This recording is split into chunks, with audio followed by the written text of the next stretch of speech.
Χαιρετώ και εγώ από την πλευρά μου. Ευχαριστώ πολύ τη διοίκηση και τον πρόεδρο που με έκανε την πρόταση να κρίνω σήμερα. Ευχαριστώ όλους τους κυναγωγούς που μου δείξατε τα σκυλιά σας. Σήμερα για μένα η μέρα είναι σημαντική προσωπικά, διότι είναι η επιστροφή μου στα τερέν μετά από ένα ατύχημα που είχα. Χαίρομαι πολύ που βρίσκομαι σήμερα σε αυτόν τον αγώνα και βλέπω τόσο πολύ κόσμο και ευελπιστώ σε επόμενες εκδηλώσεις να έχουμε τον ίδιο κόσμο. Εγώ δεν θα αναφερθώ σε όλους τους σκύλους για να μην γίνομαι κουραστικός. Οι πιο πολλοί που τρέξανε σκυλιά στο δικό μου το τερέν, να μην πω όλοι, είναι έμπειροι είτε και επαγγελματίες είτε και παλιοί κυναγωγοί και ξέρουν το τι είδαν μέσα και δεν χρειάζεται να αναφερθώ ξεχωριστά σε κάθε σκύλο. Εγώ θα αναφερθώ στα σκυλιά που ξεχώρισαν στο δικό μου το τερέν. Ο πρώτος σκύλος ήταν ο Λένον του κυρίου Σιάμκα. Σωστά το είπα το όνομα. Ένας σκύλος που πήγε πάρα πολύ καλά. Έδισε μια αδικαιολόγητη κόπωση, εντάξει είχε και ζέστη γύρω στο 7ο λεπτό. Τον δώσαμε αρκετό χρόνο το σκύλο, ήταν ο σκύλος στη λίστας, είχε κράτημα σωστό κεφαλιού, ήταν μπρετών στην κίνησή του σε όλα. Τον δώσαμε αρκετό χρόνο, καλύψαμε μεγάλο χωράφι, ο σκύλος ήταν άτυχος και δεν βρήκε και έτσι δεν βαθμολογείται. Ο επόμενος σκύλος που μου άρεσε πάρα πολύ είναι θηλυκιά σκύλα, η Άρτεμις του κυρίου Μαρκοπουλιώτη, που είναι ο Γιώργος. Γιώργο. Και η Άρτεμις ήταν μια πολύ δυνατή σκύλα, η οποία και εκείνη την κρατήσαμε πολύ χρόνο μέσα στο τερέν.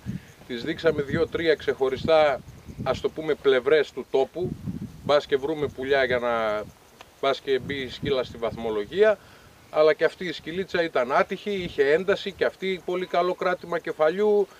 Μπορώ να πω ότι σήμερα τα πιο πολλά σκυλιά με εξέπληξαν. Ο επόμενος σκύλος, ο οποίος θέλω να δώσω συγχαρητήρια, δεν ξέρω σε αυτόν που το γέννησε που λέμε το σκύλο, από ό,τι μου είπε ο Τάκης ο Μπατσιούδης είναι ο κύριος Κομνηνέας. Δεν ξέρω τι εκτροφής είναι το σκυλί. Για μένα μετά τον νικητή που θα είναι ο επόμενος σκύλος που θα αναφερθώ, ο επόμενος σκύλος ήταν αυτός ο μαύρος του Κομνηνέα με κυναγωγό τον κύριο Τάκη Μπατσιούδη.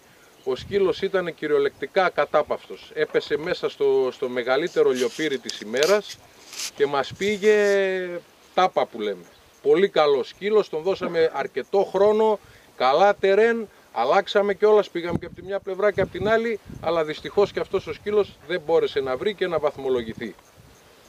Και θα φτάσω τώρα στον νικητή του ντέρμπι σήμερα. Μοιραία είναι ο νικητής, είναι ο μόνος σκύλος στο τερέν μου που βρήκε πουλιά αλλά και τα εκμεταλλεύτηκε, γιατί είχαμε και άλλα πουλιά μέσα στα τερέν, τα οποία τα σκυλιά δεν μπορέσαν να τα εκμεταλλευτούν.